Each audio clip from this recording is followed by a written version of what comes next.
problem with it. For you, although that's usually not a problem in Maine, not a lot. So we're live on YouTube. Okay, I'll turn mine off. Yeah,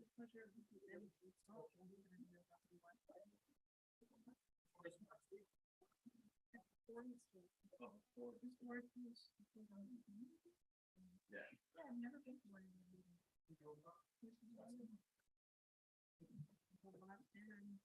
Involved in that. It's interesting.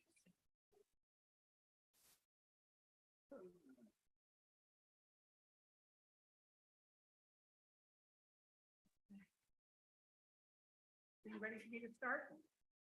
Okay.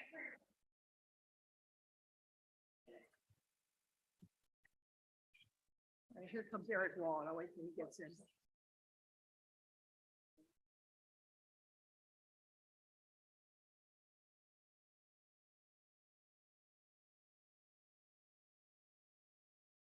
All right, I'd like to officially call to order the New Shore Planning Board for Wednesday, April 12th.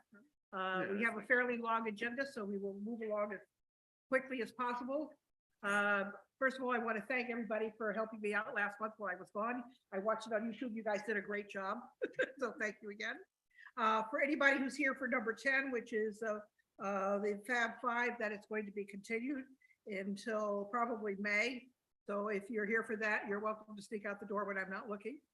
And our town planner is away because there's been a death in the family. So if we run into any problems, we will just simply roll something over until the next month.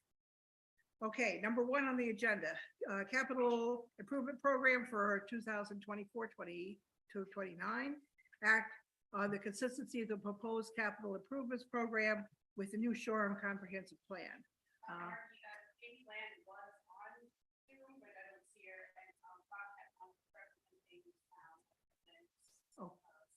Okay. Okay, so Bob is our land use solicitor. Great. Okay. I can't hear you. Bob, I can't hear you. Which may be us. Sorry, can you hear me now? Yes, we can hear you now. Great. I can just barely hear the audience. I can hear the board members clearly. Okay, well, I don't think we've turned on the microphone for the audience yet. You will, Okay. Mary Ann will do that. Okay, Mary Ann Crawford, town plan, I'm sorry, town manager, not town planner, although she does some town planning too. All right, and as I said, would you turn on the little green light? Yeah, the green light's on, and I just remind all the board members and my role as town manager, please use the microphones. Jen, your microphone is not with you and you need to do that. Yeah, green button, and make sure you talk into the microphone. It does have some range, but we've been hearing from folks who are listening from the ordinance that they can't hear you, so please, we're reminding all commissions that. They're absolutely right, because I sat and listened when I was gone last month. And yes, there was some stuff I could not hear. It is just very frustrating. Yeah. Thanks. Go So ahead. what I'll do really quickly, I know you have some new board members here, is provide a little background as to how we ended up here with the capital budget. This was prior to my start, and then we tried to transition while soon after I became the town manager. Originally, the capital budget, department heads would present the capital budgets to the planning board and the long-term capital budgets. And from that, the planning board then came up with the actual capital budget 6-year plan for the town. The previous town manager, Ed Roberge, looked at that and said, you know, we may want to explore possibly coming up with a way that may be a little more efficient, but at the same time, wanted to keep the planning board still involved in the capital budget process since it's part of the long-term planning for the town. So what happened, I guess a little over a year ago, maybe up to 2 years ago now, that the ordinance was amended. It was presented to the council, went through the public hearing, and it was heard. And now we have what's in section 2-243B of the comprehensive plan. So what happens now is the same thing, department heads come forward with their capital plan and presents it to Amy and I. Amy and I then discuss it with them.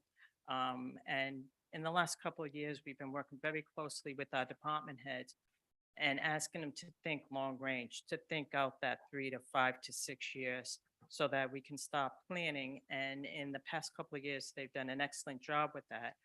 So what's in the ordinance now is that Amy and I have gone through it. We've compiled the request, and then we've come up with a capital plan. The planning board, your role in this is to determine it as to be consistent with the capital improvement plan has to be consistent with the comprehensive plan. Any relevant concerns, then you have the public hearing. And then at some point, a letter is submitted in writing to the town manager. And it gives you three different options to consider as you go through this. A determination of consistency with the capital improvement plan with the comprehensive plan, any relevant concerns raised during the public meeting, and any suggested additions or subtraction in the capital improvement plan. So that's why we're here with you folks this evening, is that you have the opportunity to take a look at it, be sure it's consistent with the capital improvement plan.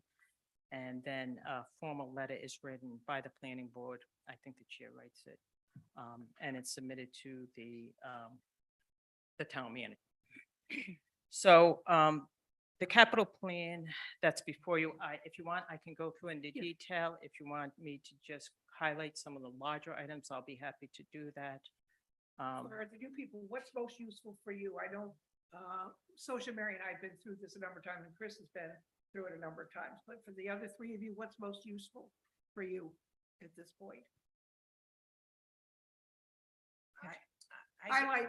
Yeah, I don't feel like I've had time to say much because we haven't had a lot of time to review it. So I would defer to the majority or the planning or our Why don't I planning start council. going through some of Go through this? some of it, but highlight the stuff that's more expensive and not obvious. Yeah.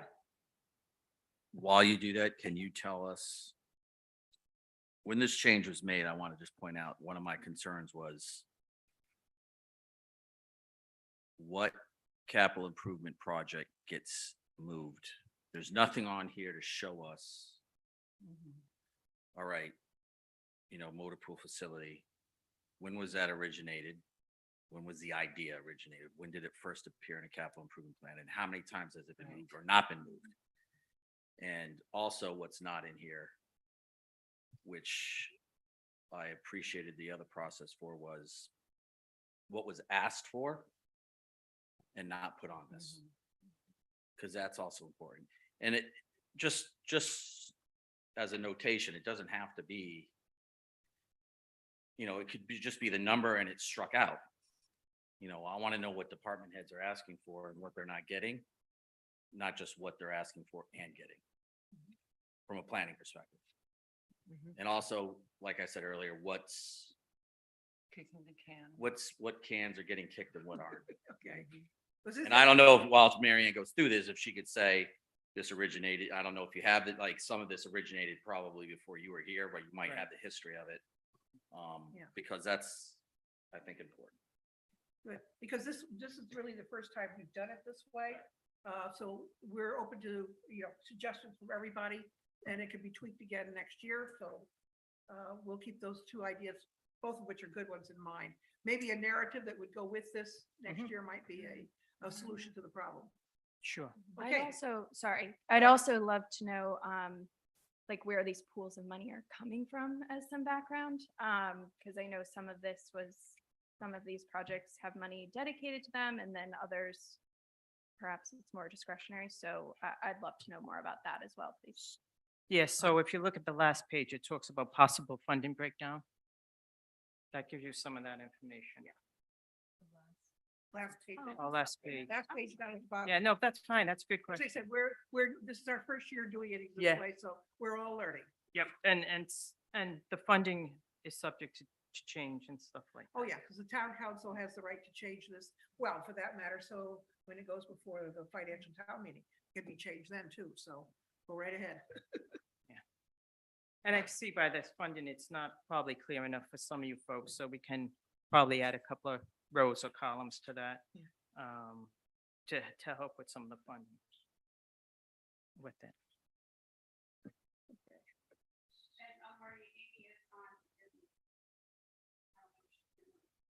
Okay, well, let's let Mary Ann go through it, and then I'll ask Amy for any other thoughts that she has.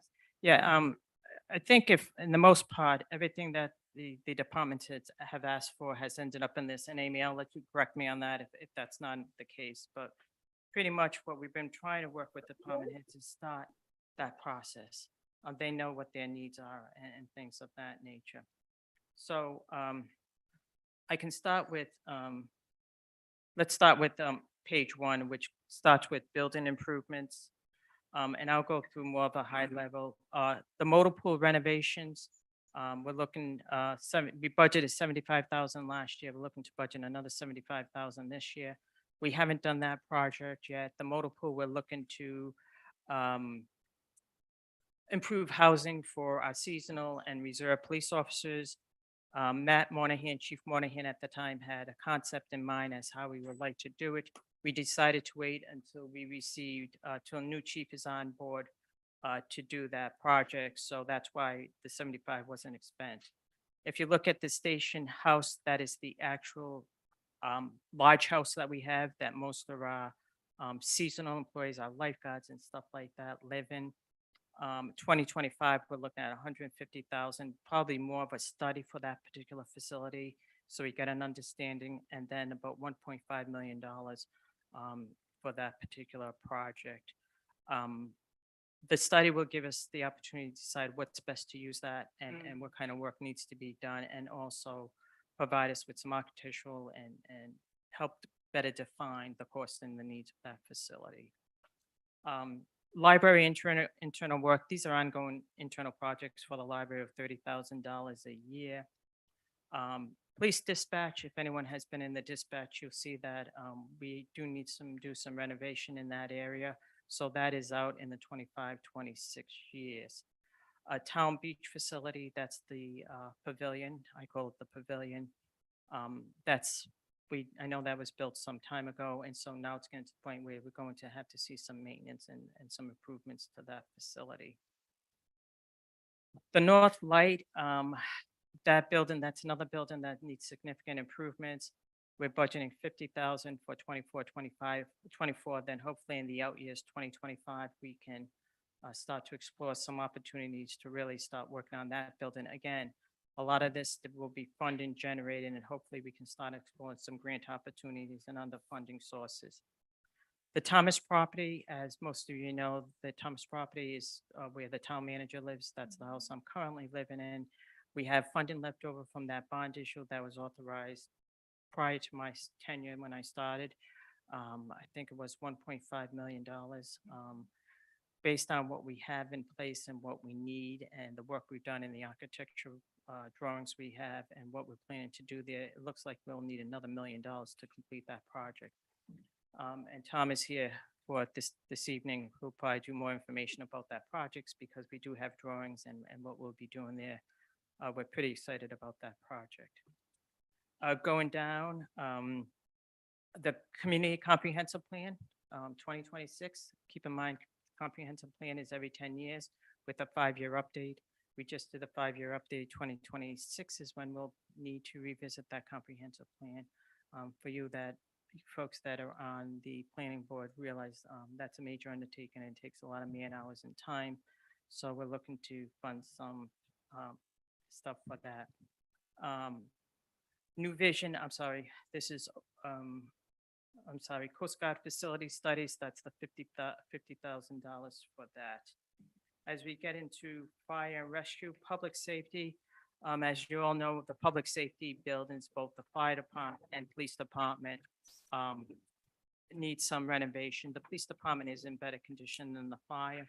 The fire facility, the new trucks, and this is not unique to Block Island, I've been told that this is something that's going on with other fire departments, needs some renovations, and the 11 million we're looking in fiscal year 2025.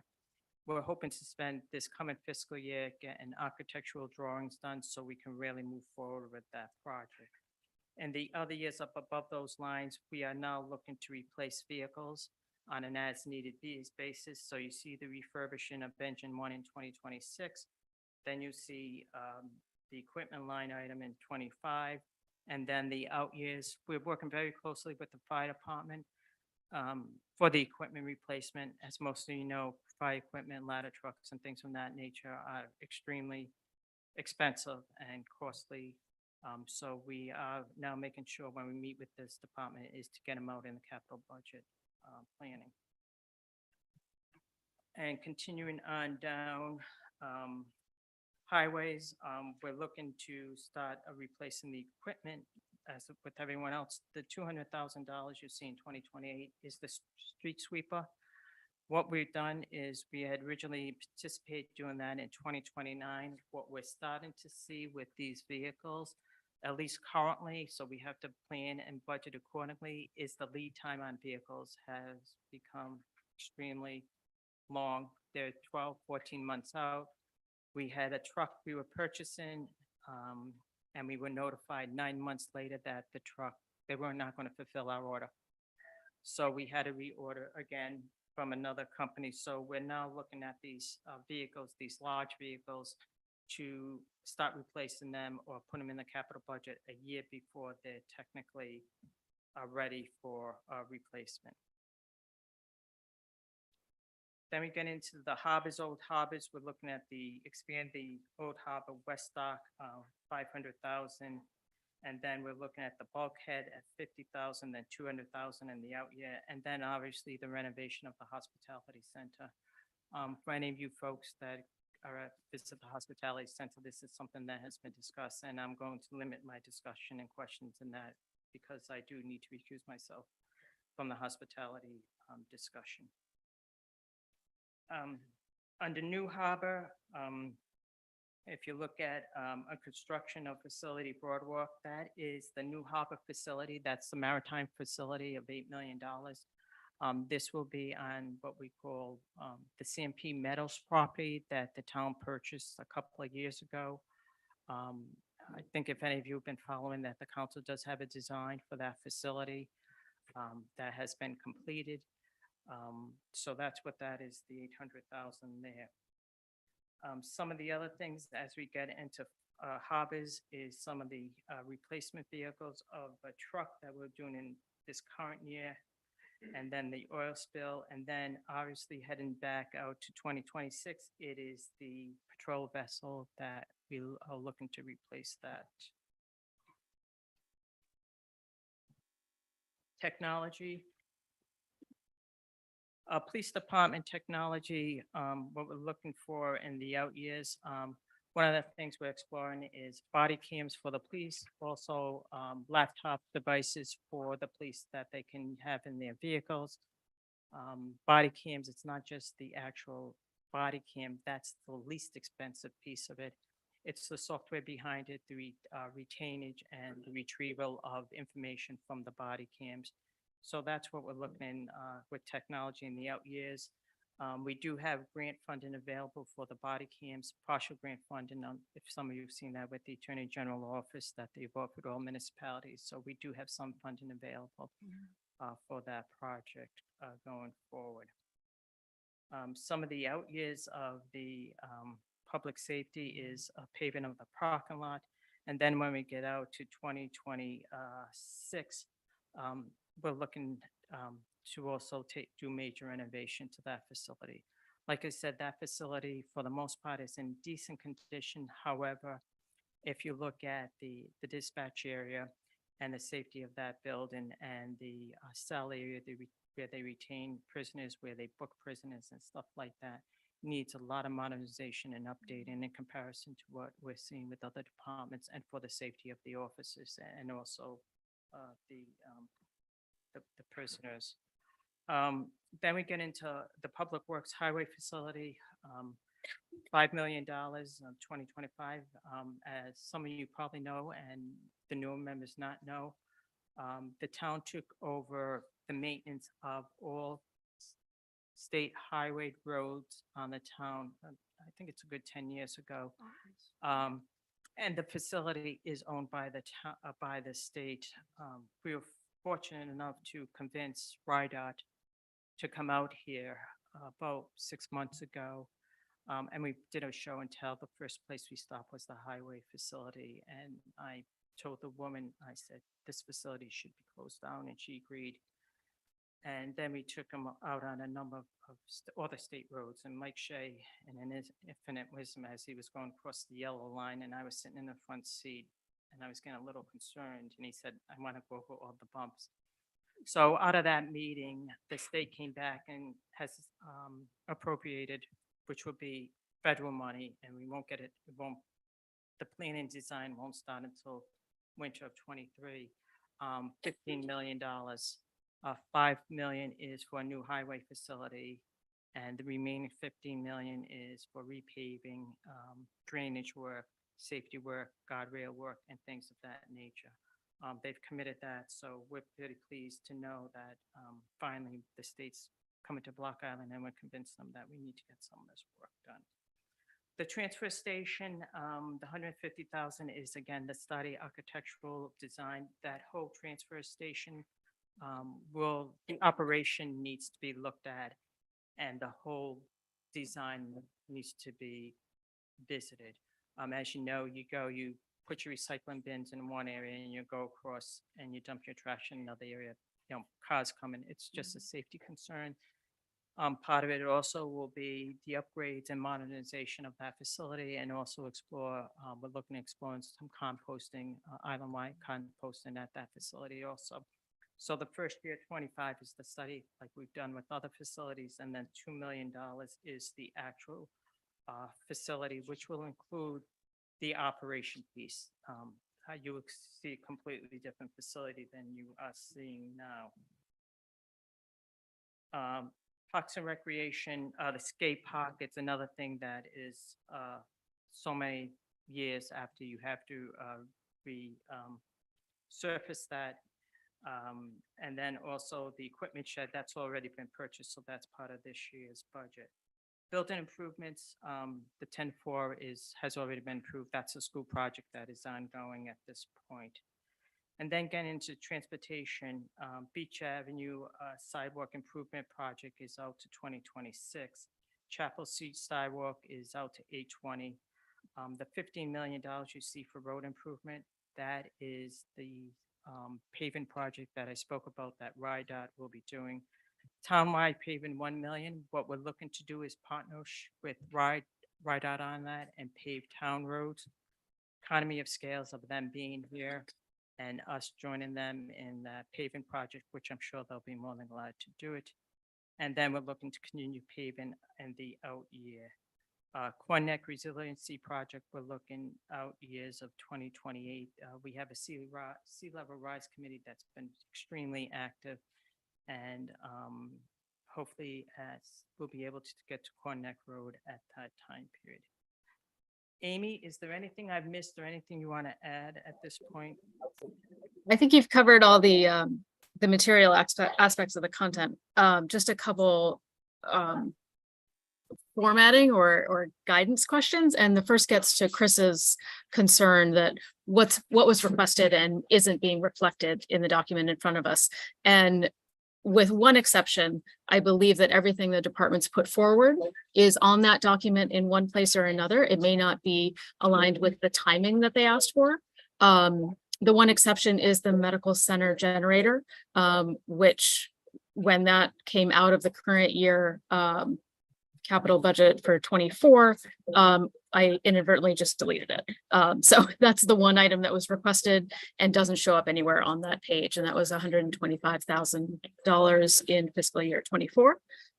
One of the other things I'd point out is that there are some lines in there that don't have any funding associated with them. And that gets to that idea that there are things that people have asked for, departments have asked for, and it may have come off as a priority or hasn't been talked about in some time, but it doesn't necessarily mean we want to abandon the idea completely. An example of that might be the West Beach revetment, where we know there's future work to be done, or let's see, Coast Guard Station Facilities Study is under community planning, but there's no funding associated. So that's sort of an in-between step where we know there are things that need to be addressed in terms of planning or future work, but there's not a concrete execution on the books at the moment. And then the third point would be to that how do we start to know what the funding sources are for each of those? And we will do a better job of showing that in a future year. But we did particularly try to call out the DOT funding on those actual line items. So the construct highway garage facility on page 3, you can see DOT is annotated there. And that's because, the aggregate 20 million that comes from DOT obviously has a big impact on the total capital plan. So we've tried to call those projects out so that you can see them. So those would be the 3 things I would add, but Good, thank you. Questions from the board? Dosha? Okay. I have 3 points I would like to make, please. Obviously, now that the Sea Level Rise Committee has been formed, my sea level eyes are open when I look at items. When I look at the Coast Guard station, when you look at the projected flooding risks of that building, it becomes something like Mont Saint Michel, a building with a moat around it. I'm only pointing that out because I think that the Sea Level Rise Committee, whoever serves on that, needs to be asked for input in any construction planning period. Secondly, the Town Beach Pavilion, again, is at high risk of sea level rise. Storm surges because of the opening in the dune, so that when you plan for moving it or changing it, again, I recommend that you check in with the Sea Level Rise Committee. At the Earth Day Fair, I met with a gentleman, I believe he was from Britain, who spoke about harbors being constructed there to meet sea level rise needs that literally float. And he says that our country's kind of behind in sea level rise mitigation. Similar plans are now being proposed in New York City, where structures are now being planned to be able to float. The plan for New Harbor also, I think, calls for sea level rise input. And you have paving a public safety parking lot. I would like to recommend that you look into strategies that make it somewhat permeable so as to make flooding less serious. Backup plan. Oh yeah, the transfer station. At some point, we need to know how vulnerable the revetment that is there now is going to be in the next 10 or 20 years. And perhaps we should be looking at relocating the transfer station altogether. And the last comment, this is just a little joke. Remember I came to you for Chapel Street sidewalks? Well, they're in there now. Remember, you didn't know.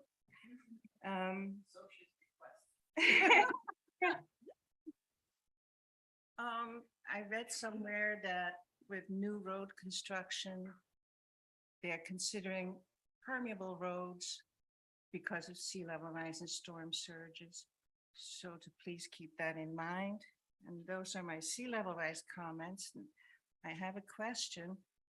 Do these numbers reflect what the town has to pay for, or does it include anticipated grant money?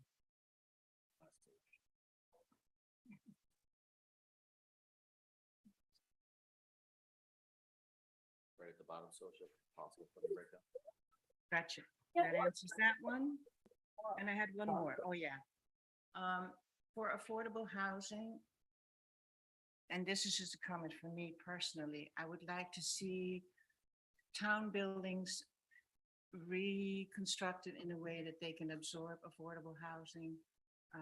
For example, by going up a floor or expanding the roof area in such a way that we can Every build. new town building that is being proposed includes housing. So the maritime facility, we have housing included. Yeah, The fire barn has housing. good. The highway has housing. They can't pay for that with federal funds, so I told the state, design it anyway, and I'll bring it to the voters of That's Black Island. wonderful. So housing is That's included. great. Yeah. Good.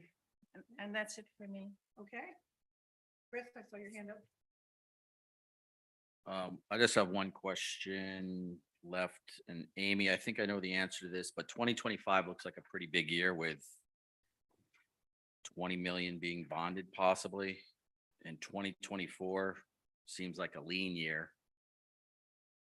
I guess my question is, why not move one of these projects? Because I think we have the Harbors facility and the Public safety. complex going on the same year. You're not gonna hear me say this often, but why not just move one of those multi-million-dollar projects up to spread out the financing, I guess? It doesn't matter. But it's It also does, a lot to go on. I mean, that's two huge projects. I don't know who's in charge of them. I don't know how involved the town is going to be, but are resources going to be dedicated appropriately, or do we have to spread it out? it's likely that they will need to be spread out, and Marianne may want to tag on to this, but we're also pursuing alternative channels for both of those projects.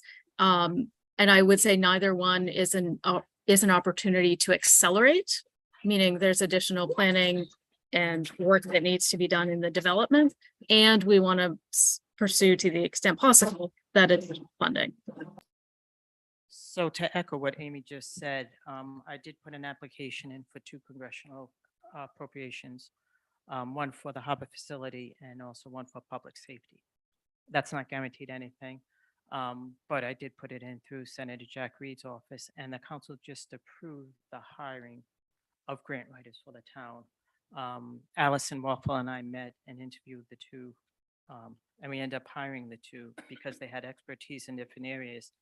And we went through the projects we had, and one of the things that both companies came back to and said to us, you are much further along than most because you have clearly identified your needs, which makes the grant application and process easier to identify potential funding.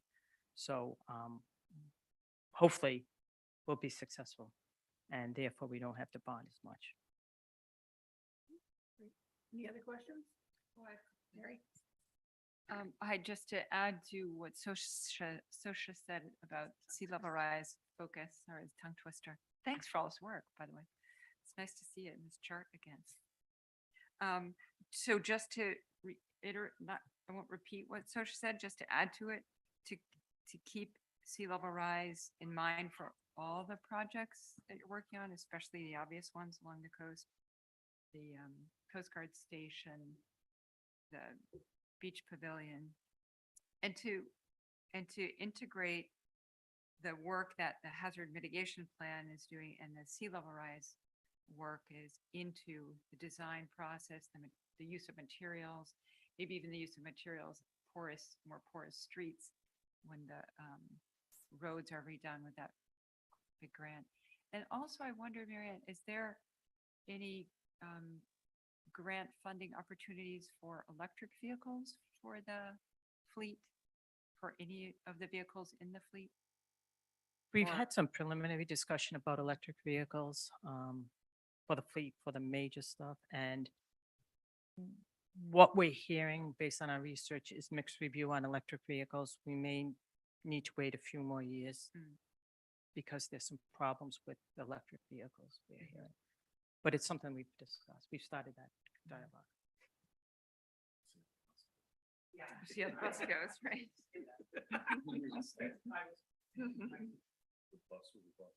Okay. Good. Any other questions? All right.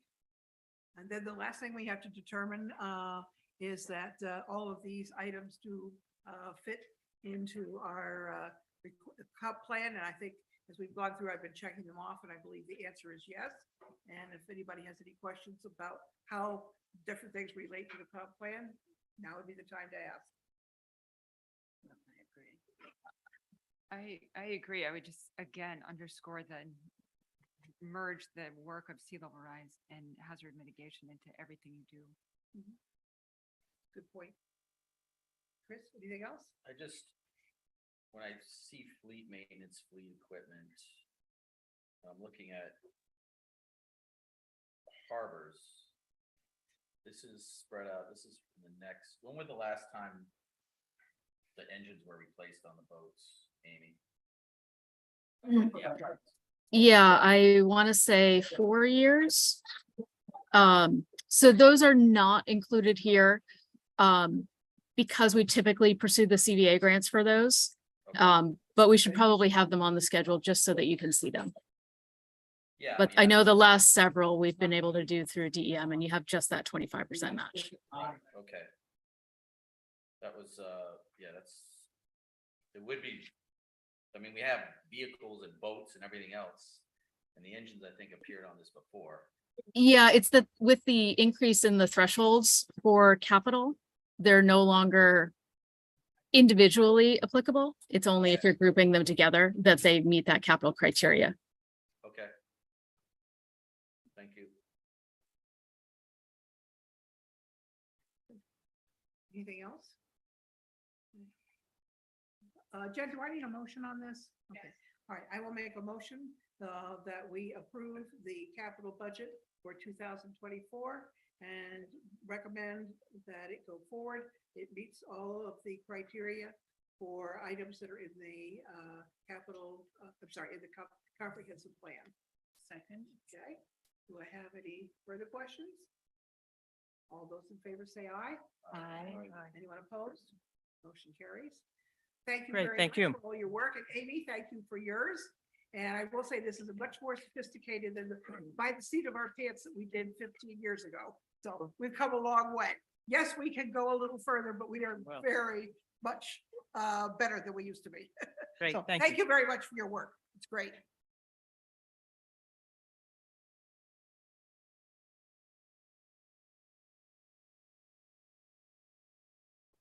All right.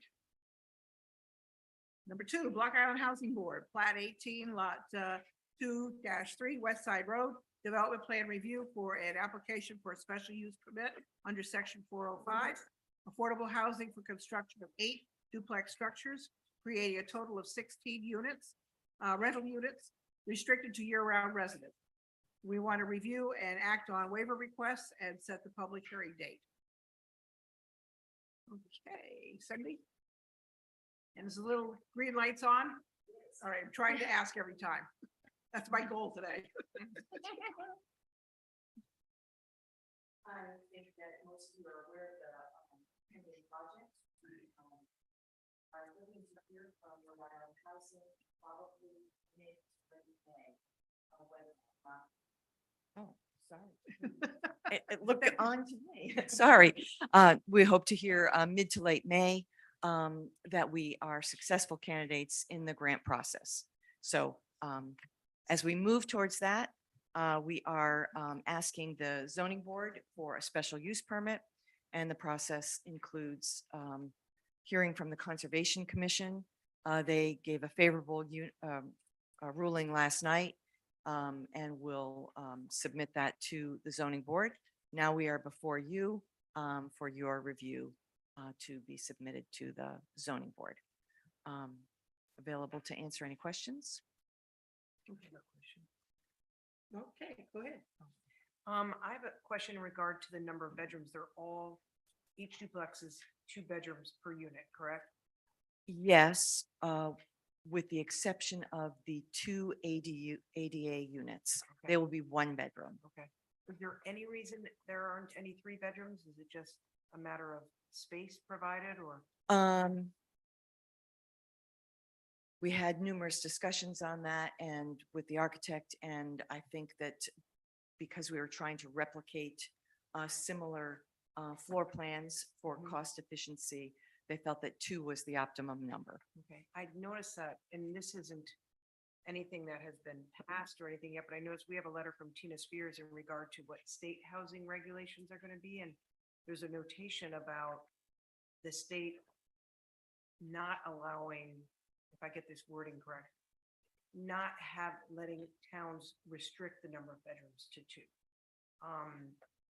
They want to see at least 3 bedrooms in some of the communication that I read. So I don't know if this puts you in a predicament in the future if they do pass that and plans are made.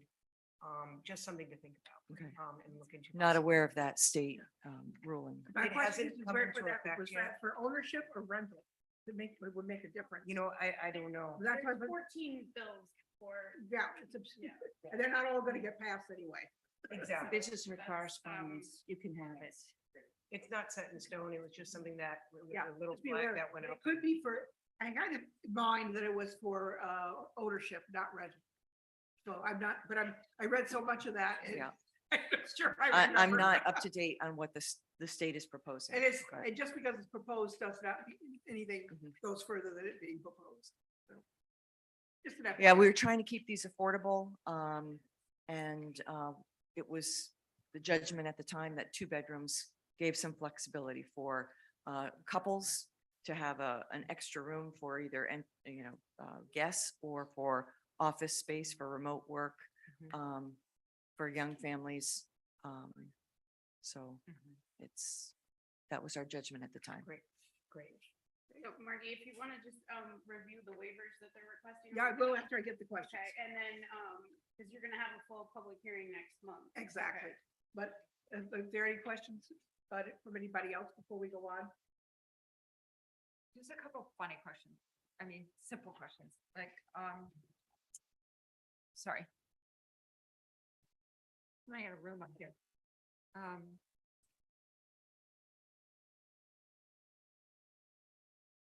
Cindy, they're really simple. They're just about the curbing and the containment of water in that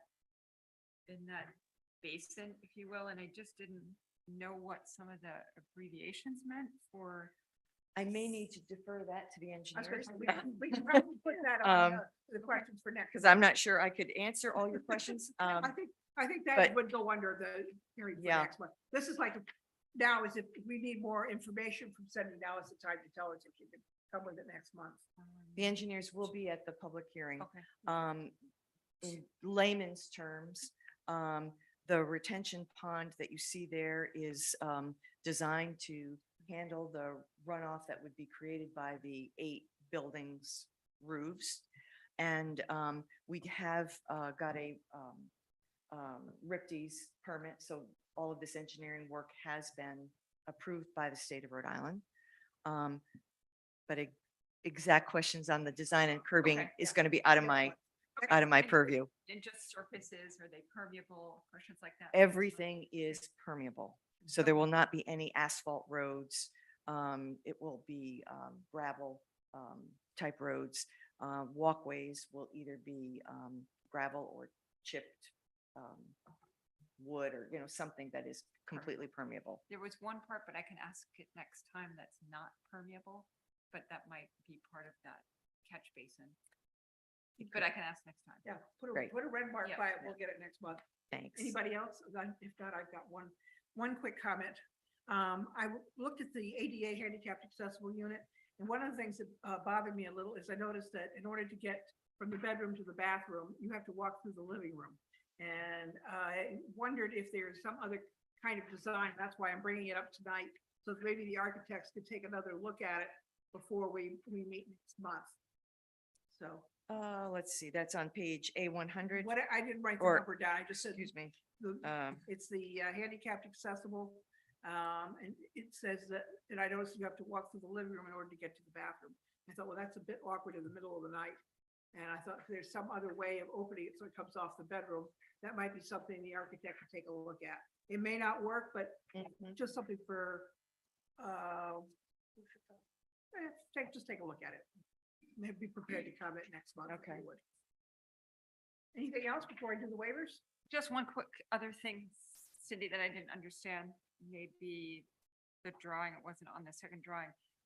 Is the existing stone wall, is there an existing stone wall going right through Yes, we have, 5 or 6? we have a stone wall along the road. There's a stone wall that goes along the cemetery boundary, parallel to the cemetery road. Uh-huh.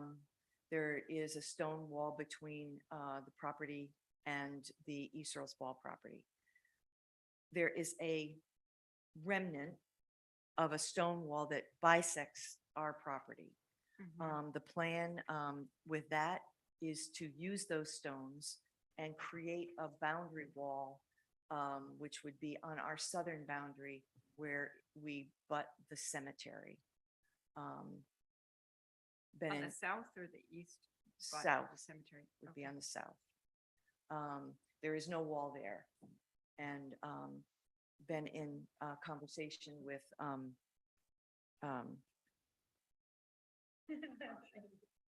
Mark, no, Barbara? no. Mike Mike Shea, Shea. thank you. Been in conversation with Mike Shea and he would really love to see that and is very positive about that. Thank you. Okay.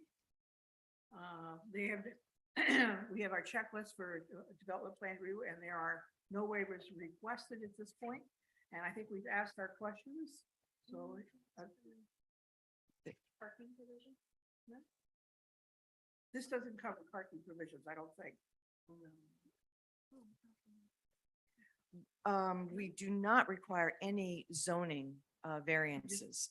The Yeah, the scale of the property, the setbacks of all of the buildings Yeah. are all completely within zoning regulations, so we are not requesting any variances. We did have a couple of waivers that we were asking for in this application, which included not making a model of it. Yeah. So we would ask for that. Okay. So the Uh, model. The traffic analysis, I believe, was a waiver request. Mhm. A lot of thought went into the way the access would be on the road. Mike Shea, the engineers, the architect all put their heads together. They feel that the way the road is positioned is the optimal location. We have two different checklists. We're looking at development plan review, like this. and you're looking for the special use permit, which is. next- Okay, next so, separate. sorry. Don't worry, Well then, it's very confusing. I get it mixed up all the time. all right. So in terms of zoning variances, we're not requesting any. So. And I think we've asked all of our questions. So I wouldn't make a motion that we approve the checklist for development plan review. And do I hear a second? Second. Okay, all those in favor say aye. Aye. Anyone opposed? The motion carries. Thank you. And we will set the hearing date for next month, which would be May 10th. May 10th. Could you just make a motion, please? I'll make a motion that the hearing for the, let me get the proper name here. Glasses right here. For the special, let's see. Is to review and act on waivers, set the public hearing for the Block Island Housing Board for May 10th at 4 o'clock. And do I have a second? Second. Okay, any further questions, comments? All those in favor say aye. Aye. Anyone Aye. opposed?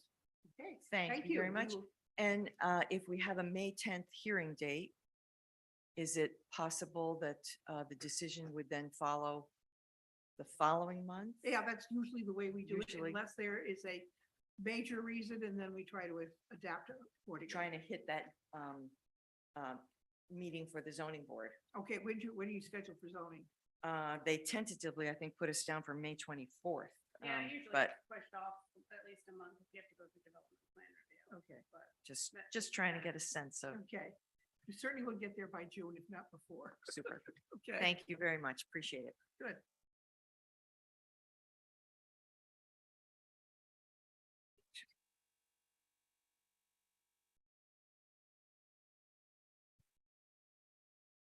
Okay. Number 3, Town of New Shoreham, Plat 3, Lot 127, Mansion Road. Advisory to the zoning board of review for an application by the town manager for the special use permit under section 306E, government facility for installation of public restrooms at Mansion Beach. I take it the little green light is on, Tom? It is. All right. So we can improve. I've been playing with the volume going up and down. So I could I boosted right to the ceiling for a couple of you, so Yeah. try and speak to your mic and not look at the person you're talking to, because when you turn your head, these mics only have a sphere about the size of a softball. Yeah. And We've if you're wanted to outside say, that sphere, We've it's had it not drilled into us since, the time we were like 6 years old, make eye contact, look at your speaker, make eye contact. I'm afraid that doesn't work here. And so someone on the council, they talk to the person and this, Yeah, I know. I do the same thing. So I appreciate both sides of the problem. I do too. Go ahead. So this is a continuance from a month ago when Margie, you were out and I think most everybody else was here. No, I did watch it on Zoom, just so you know, Oh, good. with YouTube. So So what I discovered was that I didn't know as much as I thought I did, but apparently I didn't know as much as I needed to about the project because I wasn't here when it grew legs and the site was picked and the restrooms for the beach were purchased. Sam Bird was the facility manager at the time, and Mike Shea, Dylan did most of the legwork on how it would work. And Mike Shea, I believe, wrote you all a letter. And I He hope did. you He have did. copies if you don't. And Dylan was nice enough to attend tonight. So if you have any questions for the sewer side, I can handle that. So far as the facility itself, I can describe that. I can describe the site plan. And I think we're covered for coming to some kind of conclusion tonight. So Okay. for those of you that weren't here, I'm happy to retrace some of the I was gonna steps. say, not only for us, retrace the step, but for anybody in the audience who is listening. Okay, so what we're proposing here is to install a self-contained concrete restroom. It's going to be a block wall building that sits on a foundation that is technically the tanks. It's going to be similar in scale to the broadband building behind the police department or the Bimini bathrooms. It's basically a men's room and a women's room separated by a small utility room. The only difference here is that below that subgrade will be a flushing water tank and a septic tank. There is no external supply of water. There is no leaching field. Everything stays within the building. And the size of the tanks were determined by the manufacturer and people like Dylan to minimize the number of trips and the amount of hands-on labor that would be required. One thing that is different from what I presented last time is that even though all the drawings call the water that is used for washing hands potable water, it is technically not potable water. I discussed with the director of Rhode Island Health, Rhode Island Department of Health, and I have a letter from her citing that because of the size of the building and because they aren't selling water as the water company does, it's similar to the Block Island Ferry where they fill the water tanks in the ship from a hose and then it comes out the faucets for hand washing and it's not to be consumed. What we did was we made sure that the faucets, one in each bathroom, they only run for 10 seconds. You push it, it's not a valve, it's a button. You push and the water runs for 10 seconds and then turns off. We're going to have signs in English and Spanish saying the water is for hand washing only, do not consume. Although those aren't required, it sort of seems like a good idea. And last time I presented it as potable water because that's what the drawings say, but in fact it's not and doesn't need to be. So far as the site plan, it's if you know the Mansion Beach area, if you take the circuit around and go by where all the bike racks are and the path that goes to the beach and proceed on about 50 feet, it's going to be to the right there, a little closer upland from where the porta potties were last year, which were on the north side of the emergency access road that is chained off on the Mansion Road. So if anybody has any more questions on the actual location, site plan is in your package. And there won't be any, there will be clearing of brambles and stuff we just can't work through. There are no trees. Right now, there's no trees being designed to be cut in accordance with the site plan. which was a desire of the Conservation Commission. And we believe that its location and the use will promote the beach goers to use a proper facility instead of the front lawns of all the people that are sitting there. And it'll be closed from 10 PM to 6 AM when it will be cleaned to discourage people sleeping on the beach and using it as their bathroom. So I think it might be prudent to just answer questions that you might have. I have a ton of paper here if you need it. Yes. Oh, it's something just to clarify a point. I've been asked several times about the on-site wastewater treatment system permit. Now, we don't have an on-site wastewater treatment system. We had to get a variance from DEM to contain the water. And in fact, our section 506, right, Jen? 506 doesn't talk about holding tanks because they aren't permitted in New Shoreham. But the DEM did give a favorable assent to the CRMC, who gave us the assent to do this project based on the size of the holding tank and the methodology to pump it out with the alarms and basically if it gets to 60% capacity, it emails me or Dylan or somebody and they go pump it out. But the size was based on a frequency of pump out assumed with so many people on the beach on the busy weekends of only a couple times a season. Now, I think we're prepared to do it more frequently if it calls for it. And I'll let Dylan talk to that if you have a specific question. But the frequency of pump out was actually decreased by upsizing the tank at the last moment because it fit the foundation better. So we had originally designed a 2,000 gallon tank. We now have a 3,000 gallon tank. And that will decrease the number of pump outs. Okay, so you and Dylan theorize how many pump outs over a summer? If Dylan wants to join in with you there?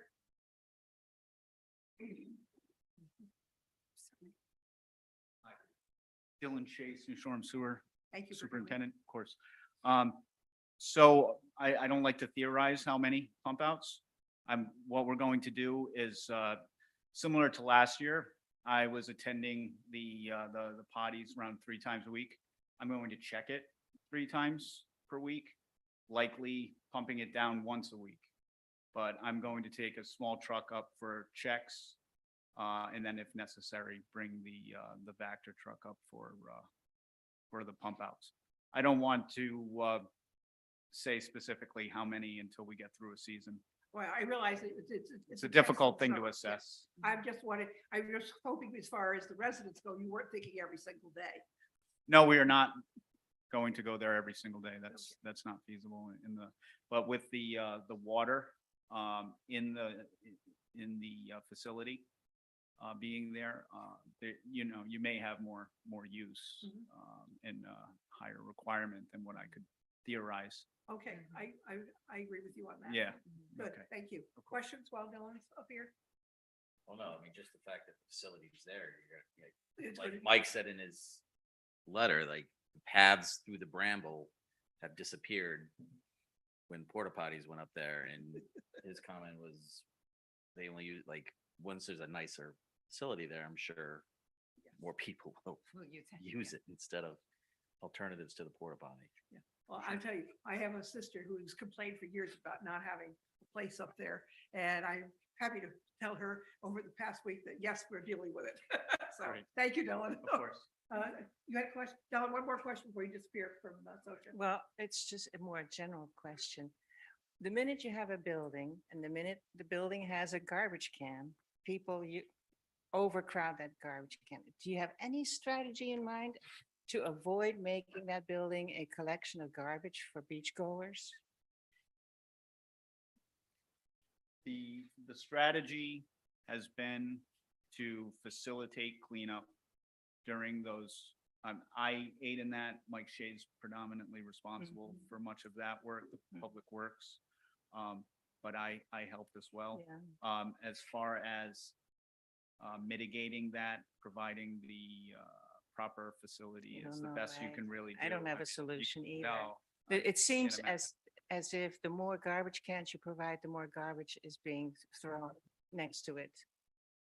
You know what I'm saying? Right.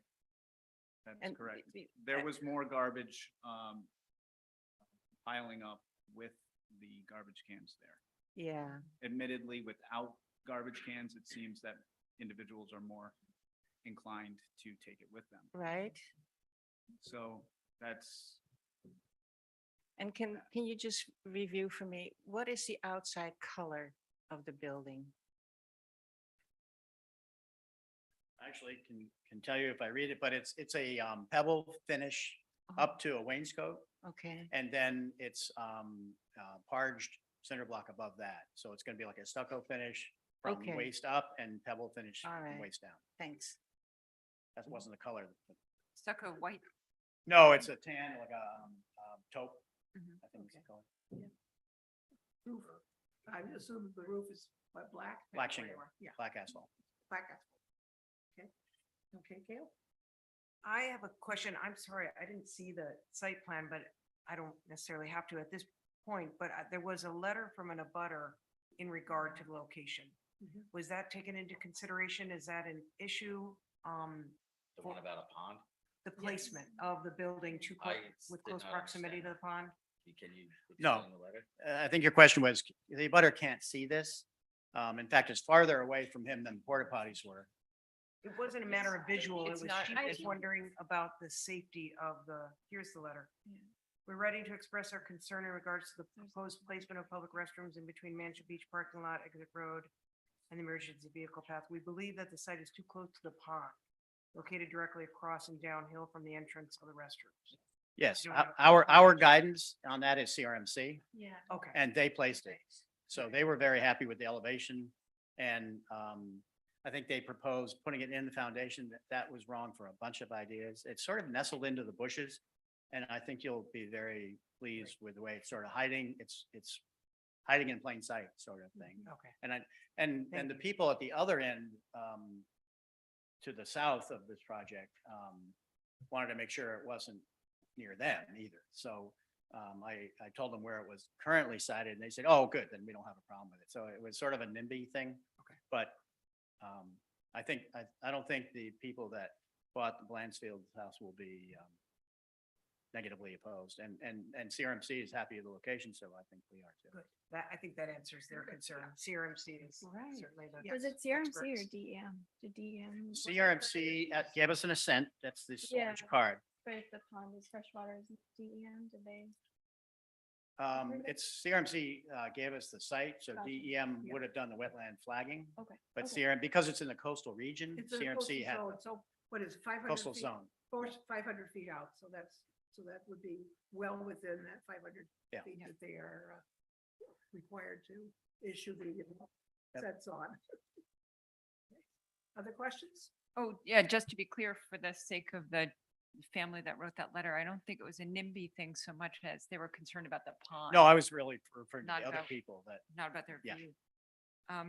Yeah, I just have a few other questions. Go ahead. I was happy to hear you don't have to clear cut 50 feet from the oh, building. That was absolutely not. news. The site plan says, minimal clearing. And in fact, they put limits. It's only like 30 feet if needed, but the crane we have, assuming we can get it in there from from the Mansion Road, Mhm. will be, we'll swing it in under the trees and just drop it right on the tank. So That's great. 'Cause I It'll be think, minimal. I remember in the legend, it was 50 feet, so it's good news.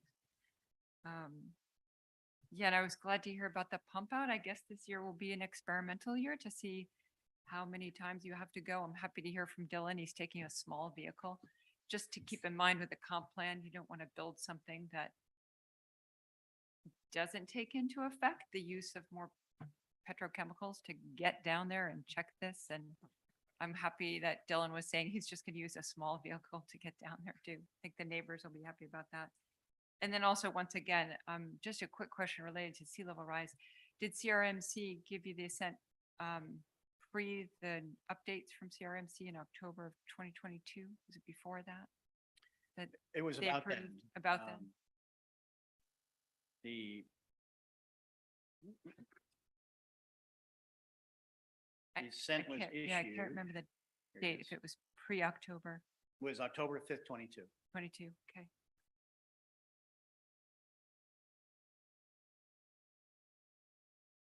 That's all I got. Okay, anybody else? No further questions? Then I will make a motion that we give a favorable advisory for the bathrooms at Mansion Beach. Do I have a second? Second. Okay, all those in favor say aye. Aye. Anybody opposed? Do we want to list any things to highlight? Okay. I would just say one more thing if I could. I know the bathrooms in town are often, it's a problem, often people washing their feet off in the sinks, creating a lot of sand that collects in the bathrooms, and I don't know how that problem's been resolved. But I didn't ask this earlier, how do you anticipate that not being a problem in this particular design? Is there a basin outside they can No, rinse their, oh, no, we only have, so there's two kinds of water mm, and then septic. There's washing water, Hand- which is mhm. put in there by us as required. mhm, There's a tank above ground in the utility room for that. And then there's the flushing water, which is a combination of reused gray water and roof collection. mhm, So there isn't a lot of water to be washing feet with, so there's no public faucet on the outside. mhm. The cleaners will have access to a hose from the utility room that they'll Mm. bring into the rooms, into the two restrooms to clean, Mhm. but there won't be any means for foot washing unless they can get their foot in the sink. Well, they do that here in town, so I just say, keep an eye on that. They are actually faucets. you turn it on and it Yeah, runs. yeah, these only, Aren't they timed? Aren't they timed as well, the ones? in- some are, Time. some are. It depends how fast they break and our ability to buy those called chips faucet. It has to do with handicapped and timing and all that kind of stuff.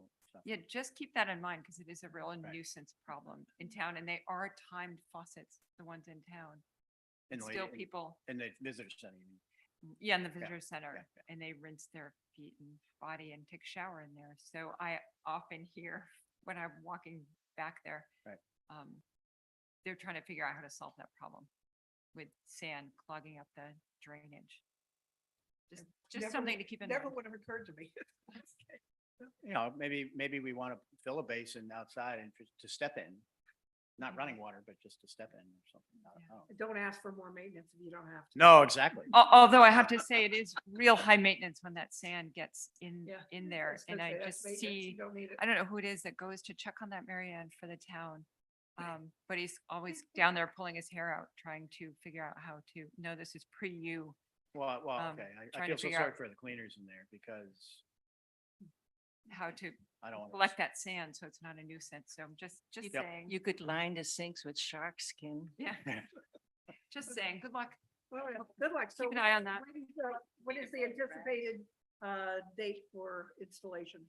Well, they'll be leaving the West Coast in May. And they'll be brought to a staging site on Richmond. And then brought over on the ferry as space prevails. Now that the Block Island is on, we can bring it over. Okay, We had to wait for that. well, good. Yes. Yeah, I thought we voted. No, you didn't, just Oh, made a motion. Made the motion and didn't vote. Okay, thank you guys for keeping me on track. Okay, I made the motion. It's been seconded. All those in favor say aye. Aye. Anyone opposed? Okay, motion carries. This Thank time you. we're- Good. Anything else? All right. Number 4, amendment to the zoning ordinance, Article 2, Section 202, definition 112. Discuss and act on a request to provide the town council with findings and a recommendation for a proposed amendment by Mark Tilson to the zoning ordinance sections regarding lot area, planning advisory due to council within 45 days of the application, which was May 4th. Hi, Mark. Nice to see you. Hi, nice Hi. to see you. Am I working here? The green light's on. The green light is on. Okay, good. Thank you. We're trying. I am here today to propose an amending or adding to the current zoning definition of lot area, which currently reads, the total area within the boundaries of a lot, excluding any street right-of-way usually reported in acres or square feet. We all know the area of a lot is the surface of land which lies wholly within the given boundaries of the lot or the property lines. And that land within the lot may include ponds, coastal features, pedestrian right-of-ways, and yes, a street right-of-way. The current definition only requires the exclusion or subtraction of the street right-of-way when determining the allowable minimum lot building coverage, and that exclusion reduces the allowable amount of development on the lot. We are all aware that a property owner cannot build on a pond or a determined coastal feature, a pedestrian right-of-way, or a street or right-of-way. The area of the lot that remains is what we call developable land. And in that zoning definition of developable land is where the exclusion of wetlands, coastal features, and right-of-ways should remain. Which leads me to my suggestion to allow a property to use the area of a right-of-way on a substandard lot of record in determining the allowable building coverage for an accessory dwelling unit. I propose to amend the current definition of lot coverage by adding the following sentence. However, for the purposes of determining the allowable maximum lot building coverage for an accessory dwelling unit, the area of the street right-of-way on a substandard lot of record shall not be required to be excluded from the lot area. This is a every little bit helps kind of amendment to help in our community's goal of creating affordable year-round accessory dwelling units. Depending on the area of the substandard lot, it may only increase the allowable coverage by 100, 200, maybe 300 square feet.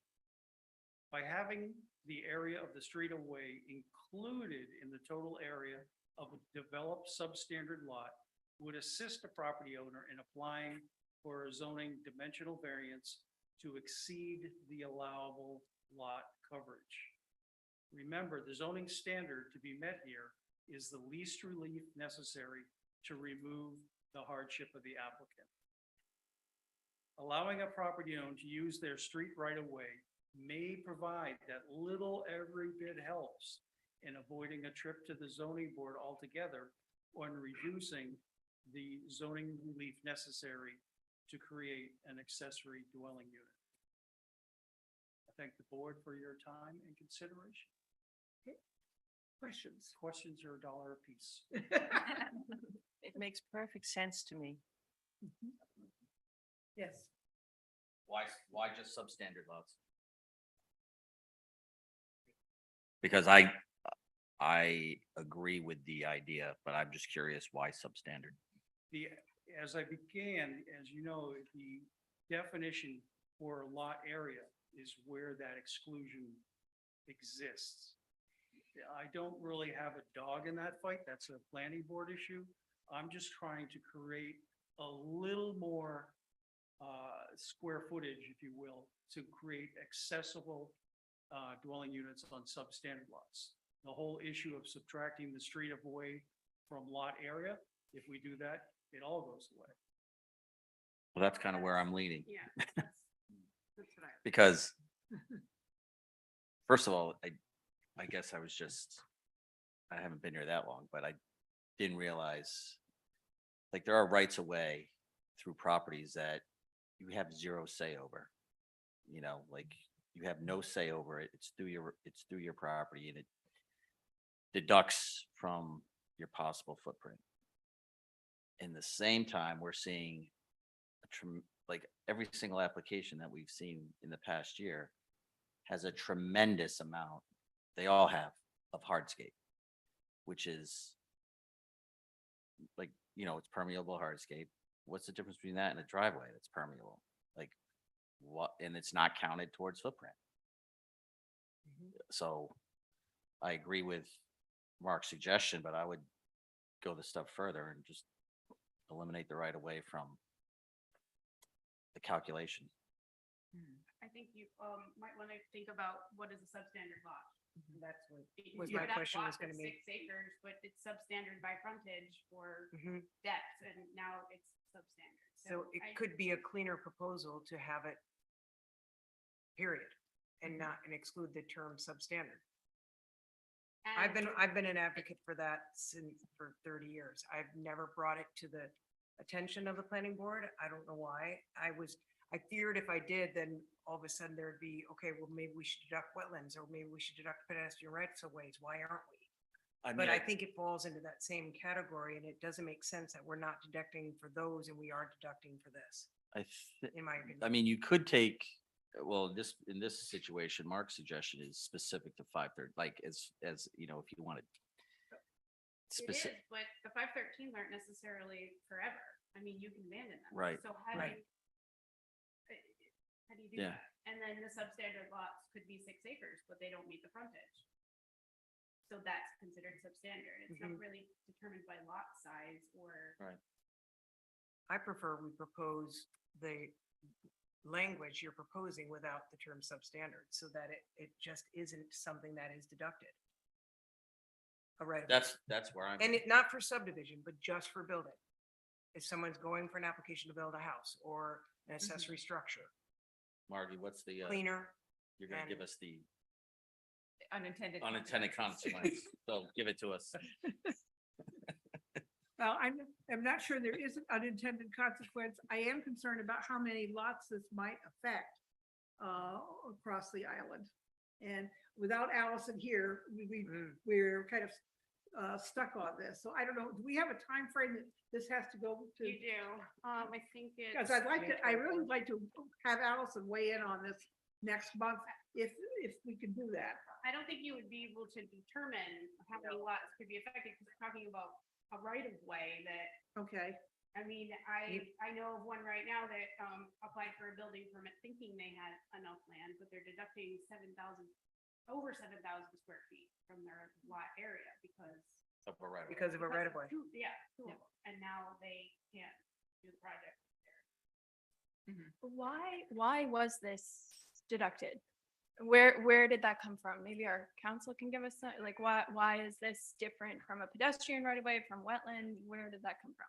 As I recall, the definition was amended 2004, 5, 6 to come into compliance with the state definitions of lot area. The state had thrown that in for some reason. Is it still in the state definitions? We have an Yes. issue there. So then that ties our hands. Yeah. We can't break. No, I don't think so. I think it was always in there. And then it was. It's been in there since I've been in my occupation, because it's always driven me crazy, but I just have never done anything about it. So how much time do we need to get enough So you- information, and can Mark give us an extension?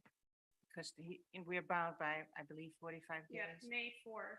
So you don't have another meeting. would you be willing to waiver it for 3 weeks while we get more information from Allison?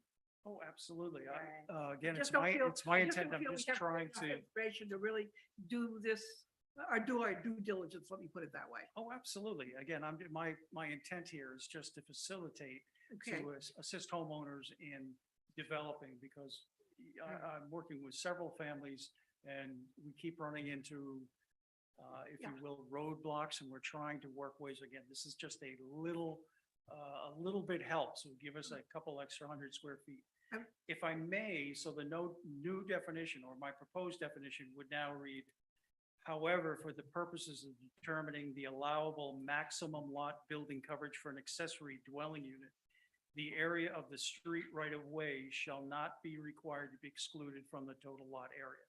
We would delete the substandard, and I agree with this discussion. That's a great idea. I think we're all very interested in promoting as much housing as possible, but it's those darn unintended consequences that get every. So Mark would have to rewrite this for Allison so that she knows exactly what it is you're suggesting. And then the other thing is you could revisit 513 to allow an extra percent or two for 513, that would Okay, be. let's ask For Allison to sure. look at both of those things, if you will, and we will put it back on the May agenda. I just have a feeling we're just not quite ready to go forward, although I think it's a great idea. Great. I think it's a I great idea appreciate too. your time and I'm always, Thank you for I'm bringing always, this to us. I'm always available to assist the board in any way I You can. might just email that statement that you just read and to Jen tomorrow, and she can pass it along to, Be my pleasure. makes me feel like you're working again, but good. Thank you Jen, very much. Thank the you. other, Thank you. But don't we Good. have to have an official ruling that we have an extension? Yes, he He agreed, agreed to it. yeah, he agreed to it. I- It's, Is it's that taped. official enough? Yes, Okay, all right, it's taped. He can't wiggle out. all right. just as another question for Allison is there any compliance required with the state? Yes, Right. that's a Yeah, good, I think it was, very good That's the question. key, that's the key question. Because we do have to follow state rules. Well, do we, or like, Thank you. that's- some things we do, some things we don't, like. Allison will know. Don't ask him now. The answer is I don't know. I don't. Okay, moving along. Okay. All right. I just want to clarify, you mentioned your compliance question. What was that in specific regard to, so that I can look into that? It was in regard to calculating State definition of lot area. the state definition of lot area in relation to rights of way. Does that enter the equation? And is it a requirement to enter the equation? Okay, thank you. I want to note that the state statute does require a report to the city or town council within 45 days of receipt of the request. I see that the request was made in, I think it looks like it's dated March 20th. I'm not sure if he can agree to an extension of that, but I will look into that. But we're within the 45 days still, and I'll look into that, and I think it's smart to do the due diligence. And if we can get that time, I'll let you know. Okay.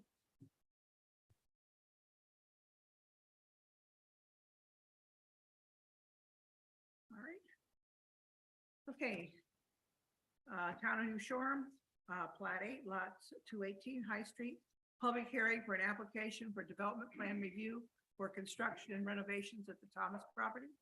Zoning ordinance, section 5.2, town employee accessory dwelling units, demolish and rebuild the existing structure, Thomas House, for 2 accessory dwelling units, construction of a new structure for 2 accessory dwelling units.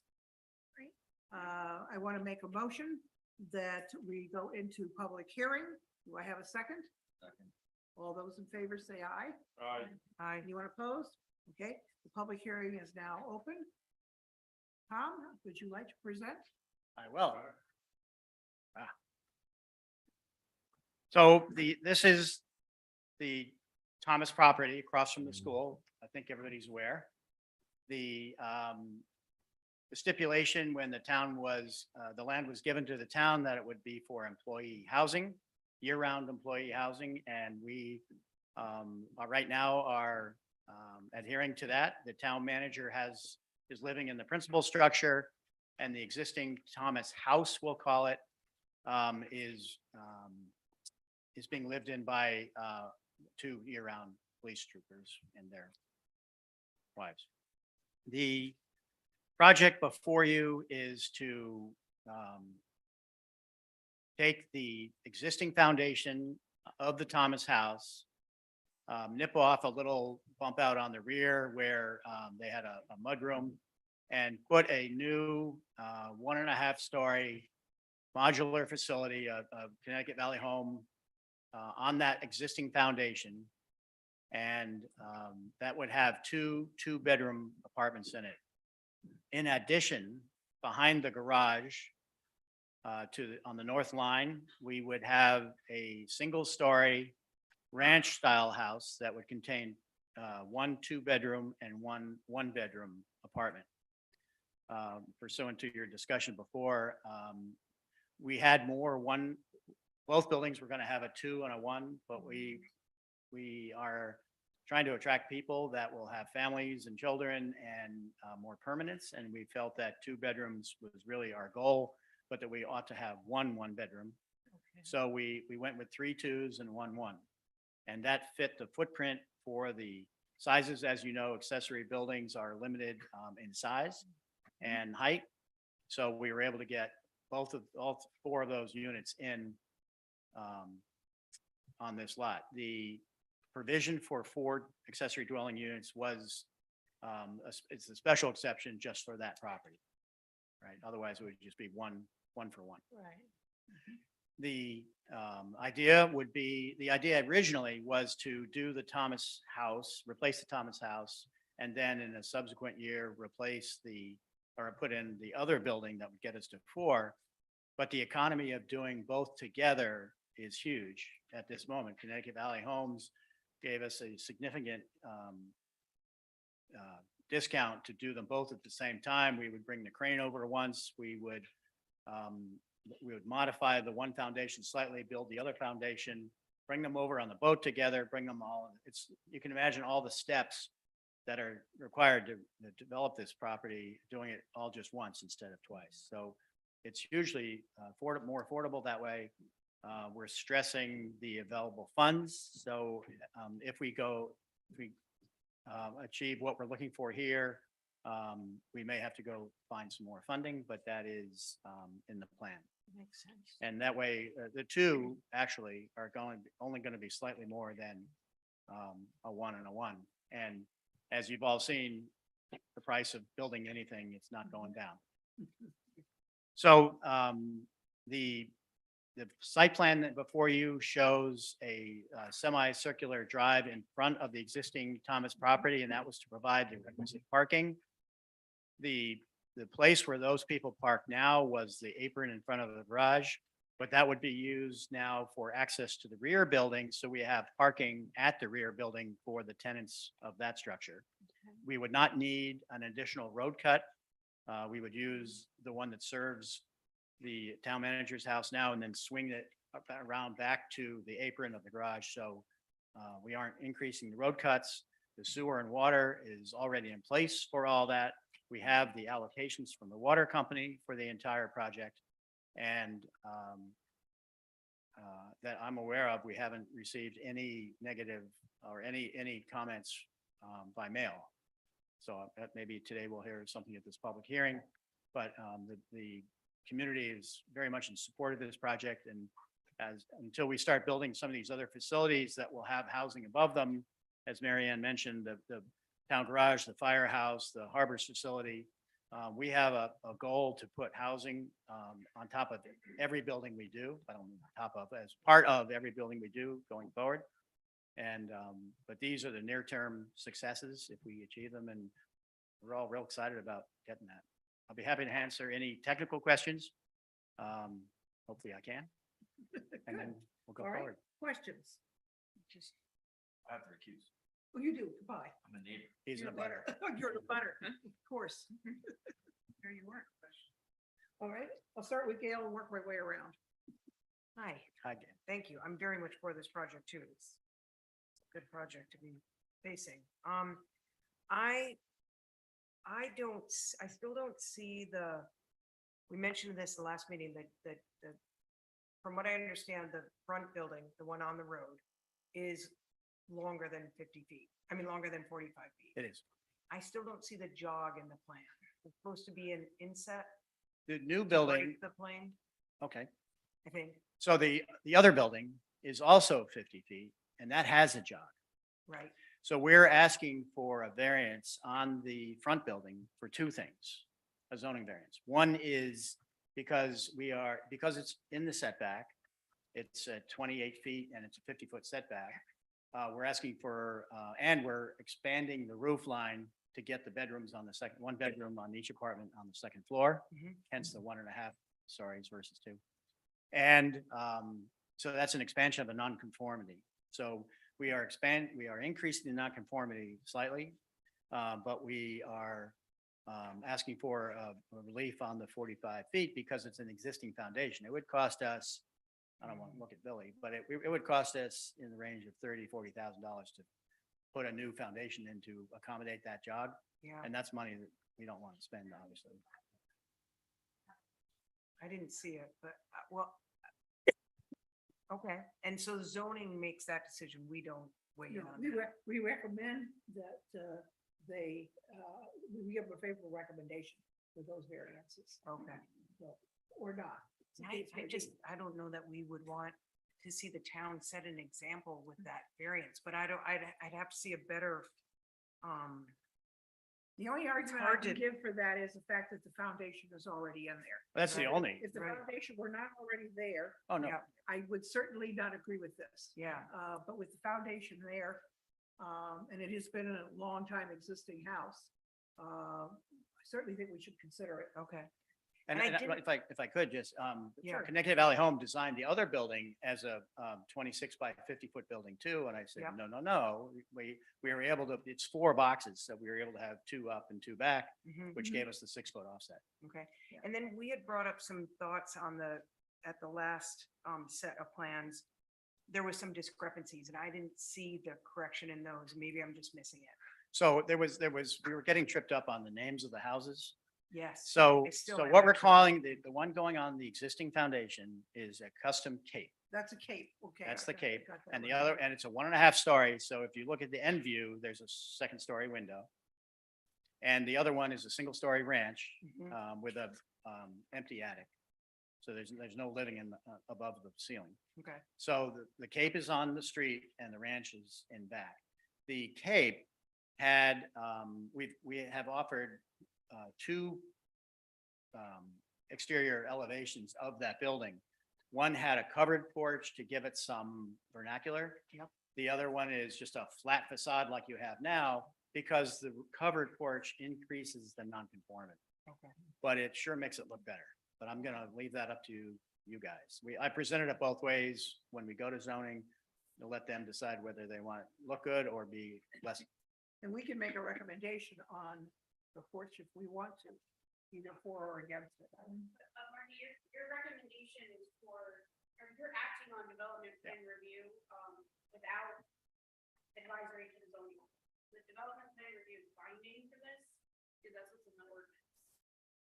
So for this application, you're not advising the zoning board, you can, but you also have to make a decision similar to the one you did when they wrote the town manager.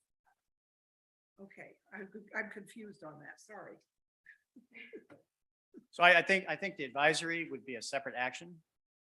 We ought to just stick to the development plan review and keep it clean.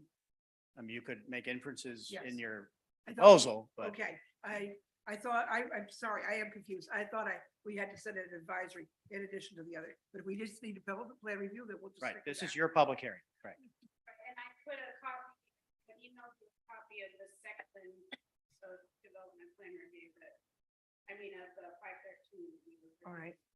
Well, lastly, in my points that I noticed anyway, was, there were bedroom sizes in one of the buildings, but not in the other. And I wasn't sure if the bedroom sizes are supposed to Okay. be in the plans that we review. I don't know if it's regulated, because I noticed that, and I'm not sure which building it is, I'd have to, but one of them doesn't have the bedroom sizes. in it. It should. Yeah. And I don't know if we can approve something without it, because then how do you know what's supposed to be built? The one clearly states them. I'm trying to find I'll look for I should have, Well, I Made can a tell you, clear they all meet, notation, but- they all meet the minimum standard because that's Okay. what they build to. So so and maybe, far as, maybe it could be a request to add that so that Yeah. when the building is it's, I could probably do it standing here, but I. won't. perfect. Okay. Go ahead. This is purely aesthetics. I thought that 2/2 windows would look more like Block Island than the 2/1 that are presented in the drawing. I'm gonna guess he copied what's there, but I can't picture what's there. So that's very addressable. Yes. I like 2 over 2 better. I like 6/6, but that doesn't work here.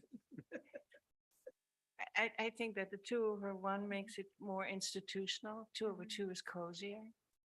Like here, this building, in this Yeah. room. Yeah. This whole building is 2/2, right? So that might be a recommendation. Just to echo what Gail was saying, I also am a little less of a fan of that long expansive building right on that road. So my vote would be for that, for the porch coming out over. I think that would break it up nicely. And if you're asking for that variance on the length of the building, I think it would look nicer broken up. Because I Absolutely. think that's the goal, if I'm understanding correctly, of the jog is to break it up and Exactly. make it a little bit more aesthetically pleasing. So I would vote for that. I had one more question. Okay, well, I'll come back to you. Mary? I have nothing else to add. Okay, that's fine. Bill? All right, back to you. Was the reason for choosing the ranch design to save money? In other words, the question is, why not make both of them a cape and that gives you more bedroom upstairs? They actually look very similar. We had to give them different names to differentiate. They both have the same roof pitch. They both have essentially the same block size, but because the new one, it has that 6-foot offset, that has a broken roof line. But no, that we remember any accessory building can only be 25 feet high. Yeah. So a 2-story, say, cape or a 2-story building wouldn't be with under 25 with the 8-pitch roof. Thanks. That's it for me. That's it for you? Okay, Gail, anything else?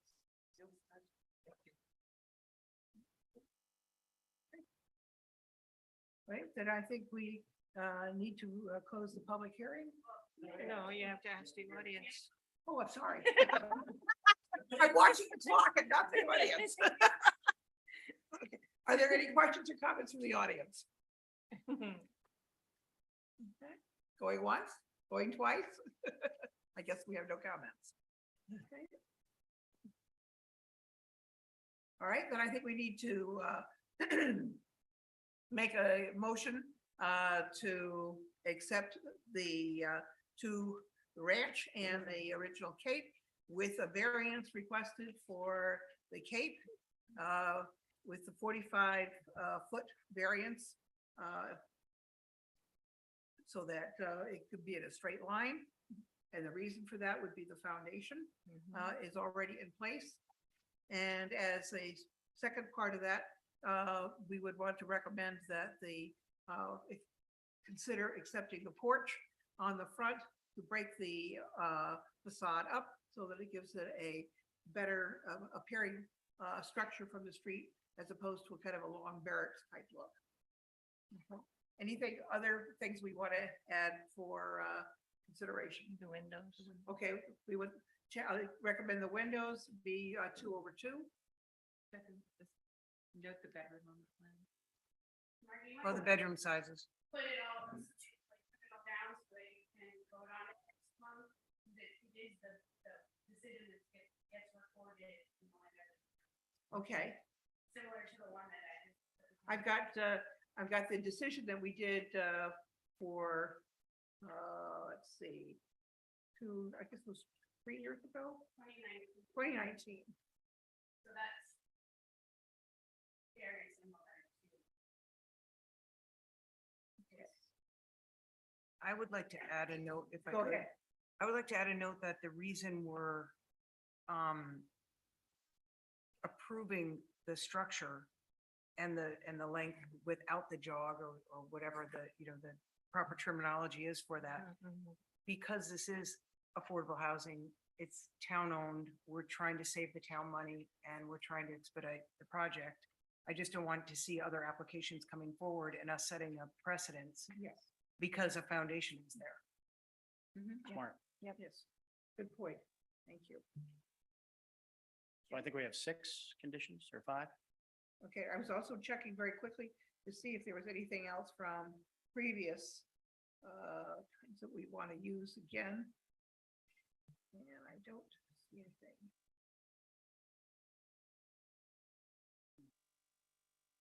If Allison decides, we could always look at this again. Anything else we want to add? No. Just quickly, I have one quick question. Okay, Are these showing the existing trees on the Yes, site? the or site not? plan shows the existing. The existing trees, okay. Mhm. Thank you. okay. I will make a motion to close the public hearing. Second. Okay, all those in favor say aye. Aye. Anyone opposed? Okay. motion- Thank you. Okay, thank you very much. Allison will work on the decision for next month.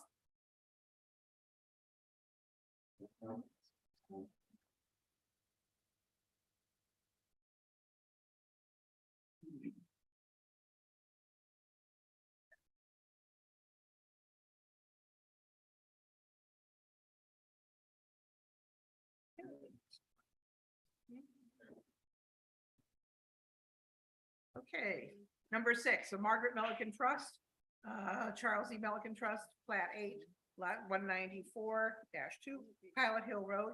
Request for a 1-year extension of the preliminary plan approval recorded for May 2, 2022. And Joe? Mr. Milliken has complied with all the conditions of the preliminary plan approval. And the only reason we aren't recording the final plan before the year is up is he chose to install the road rather than post the bond for the road. He tells me that he expects to have the road done late May or early June, so we need a 1-year extension of the existing decision, just so we can finish that and we can file the final plan. Okay. Any questions? Seems to be Reasonable. pretty reasonable. We have granted extensions to other entities of the past, so this is nothing unusual.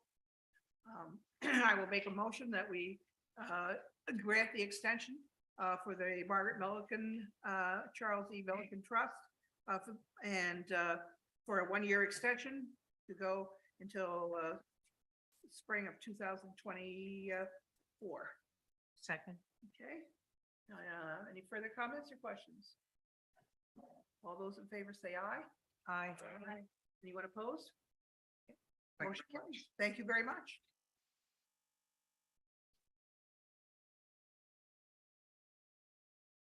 Okay. Next.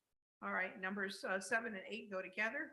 Yeah, it's Christopher Goriab, lot 19, plat 19, lot 237, Champlin Road, decision for an application for development plan review for an application for special use permit under Article 3, Section 306E, Article 4, Section 401 and 403, to demolish all existing structures and rebuild a secondary structure development.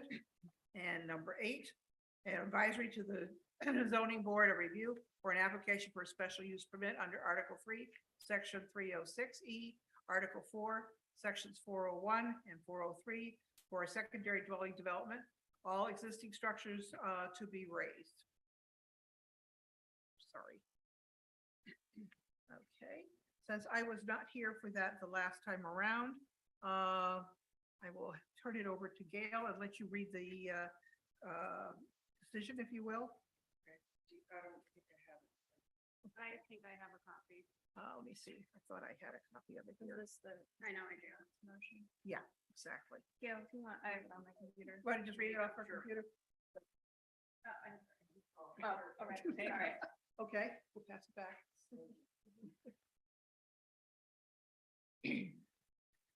New Shoreham Planning Board, Goriab draft motion for advisory opinion.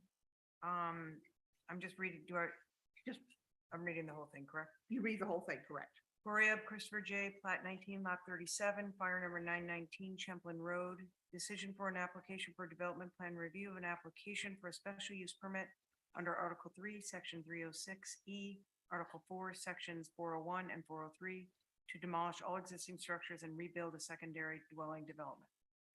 Goriab, Christopher J., plat 19, lot 37, fire number 919 Champlin Road, advisory to the zoning board of review for an application for a special use permit under Article 3, Section 306E, Article 4, Sections 401 and 403 for a secondary dwelling development, all existing structures to be raised. I would like to make a motion to provide the zoning board of review a positive advisory on the special use permit application for a secondary dwelling development on plat 19, lot 37. Property is located off Champlin Road in the residential A zoning district and is developed with multiple residential structures. The lot far exceeds minimum lot size requirements with a total of more than 14 acres and developable land area of approximately 11 acres after deducting wetlands and coastal features.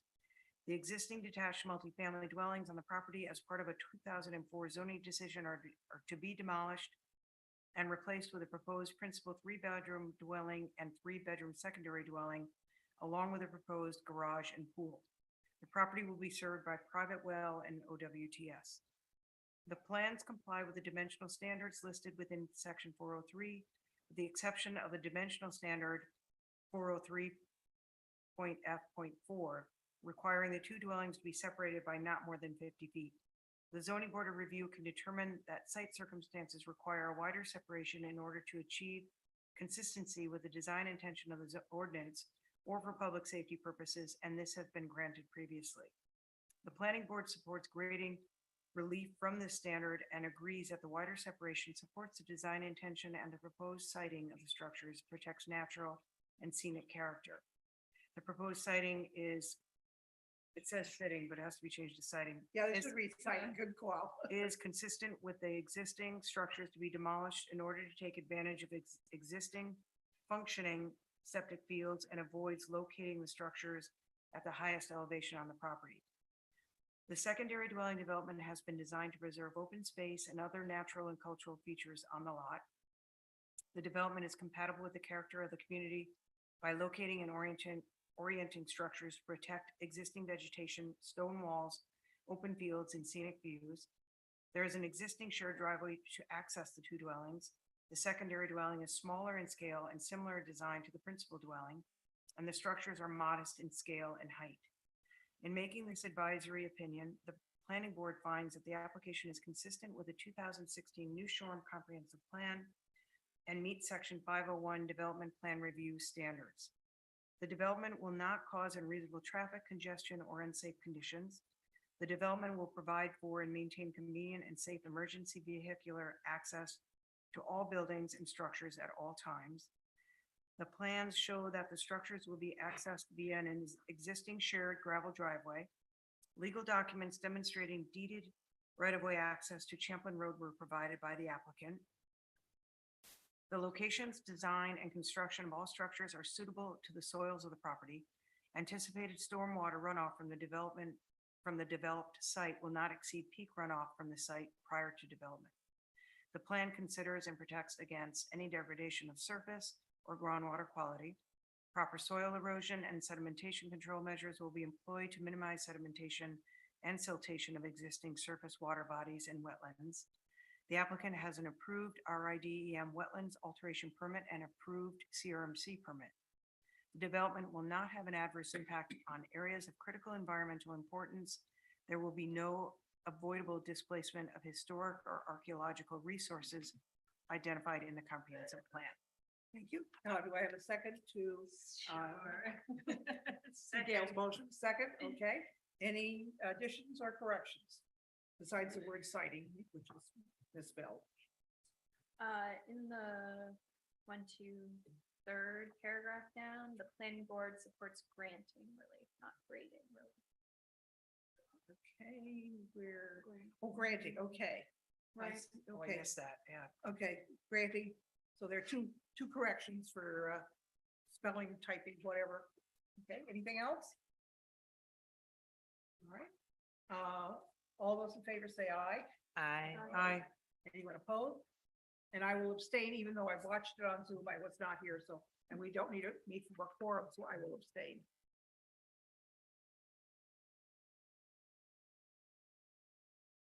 Okay, number 9, Paul Filippi and Blake Filippi.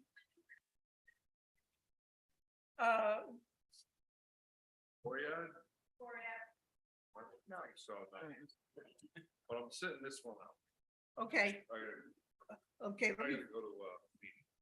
okay, let me finish reading this, then you can recuse yourself. Okay. Fired 9/12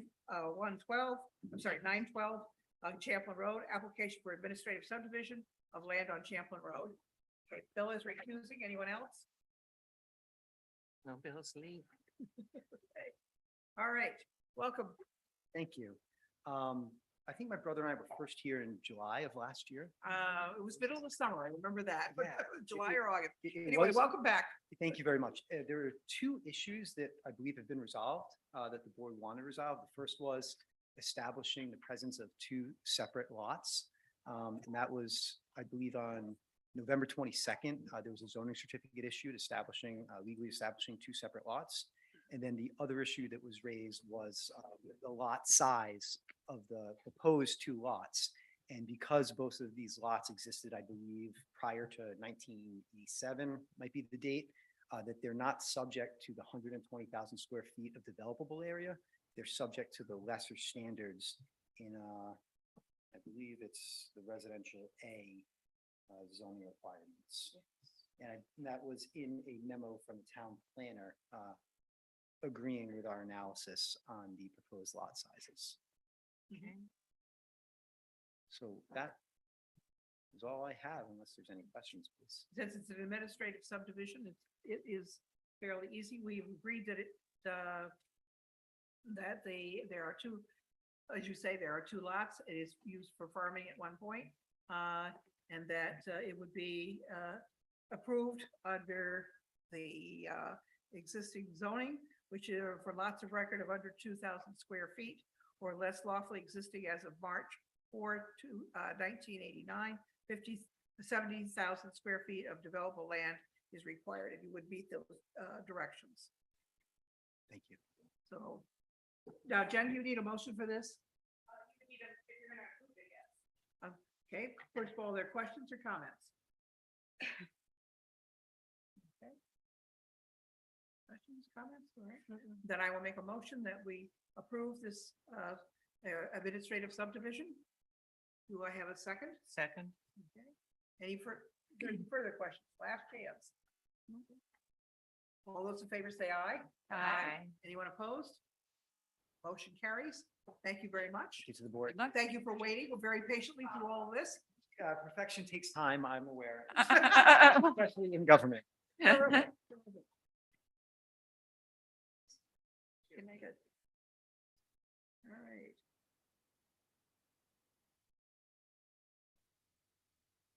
I'll make a motion to continue number 10, Fab 5 LLC plat 3 lot 86-1 until May 10 at 4 o'clock. Second. Thank you. All right. Sorry, I second. didn't know you were waiting. Second.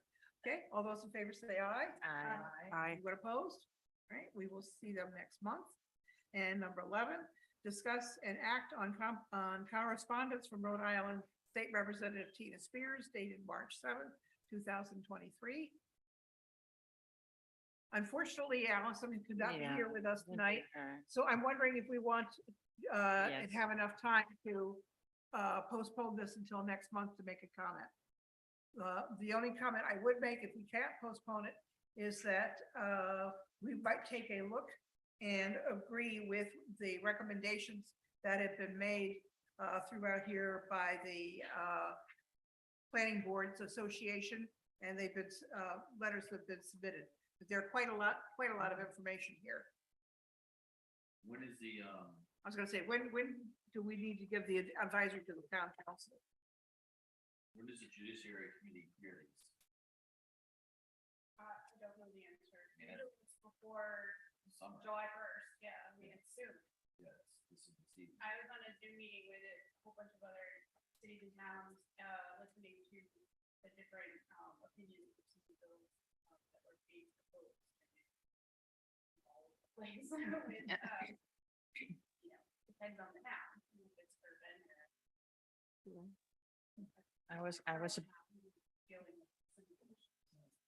I was a little bit overwhelmed when I looked at all that information and wanted to hear the implications from Allison.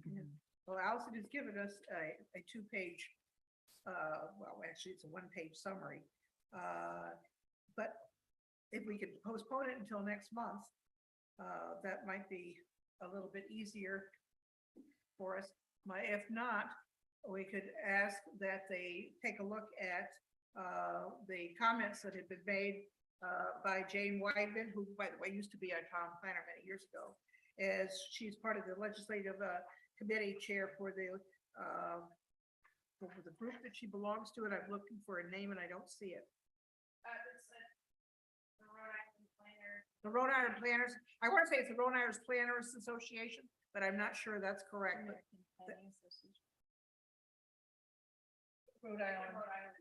Rhode Island chapter, okay. Then I would recommend that we send forward to the town council the recommendations made by Jane Wyman and her committee. I mean, Allison. Where is that? Allison made comments on April 6th. On each. I don't have I that. don't have her comments. Yeah, I don't. Like, I'm jealous of people who do. Jane? I have the one from The- April Now, 6th. the one from April 6th, I but don't that does not cover, that only covers 1, 2, 3 out of the 12 that are, or 4 of them out of the 12 that they're mentioned. Well, because 12 look like some of them don't even, they aren't even applicable to. Then I would amend my idea to forward to the town council the memo from Allison along with the correspondence of the Rhode Island committee that Jane Wyman chaired. But I don't have that, that Jane. I don't shared. either. I don't Yeah. have that, I don't even. so I don't think anyone does. Where'd you get The, it? the letters, Where did the Kate- links from the, from Jan, whatever her name, Jane. Jane Wyman. They're linked from. They're links Allison. in the, okay. Go into the note, and then they're Letter, that's where you get it from. Yep, yep. Okay, sorry, I didn't print that. And, So on the page, Yeah. about halfway down, it will say letter. Yeah. That's where you get Pretty the information from. And I thought the comments were, fairly easy to. Did you understand. agree with them? Yes, I did. When I went through them, I did agree with them. But I'd like to hear from Allison specifically. Yeah, So, me too. so if she'll be here in May. Most of these things don't get passed until June. As long as there's enough time to. So my recommendation is that we do it in May. If for any reason, Allison feels that is not enough time, we could do a special meeting at lunchtime. Sure. To go through these, say 2 weeks from now. That's So fine. why don't we give Allison those options and let her pick which one is most appropriate, and then we can forward on to town council our recommendations. some of these are really, really large changes that are being proposed. Yes, which is why I think we need Allison to comment for us. As I said, I did find the information that you get by clicking on the letter and going through, there's several, where you click on, that is helpful, but again, there's a lot of it, and it's somewhat overwhelming because we also don't have the background.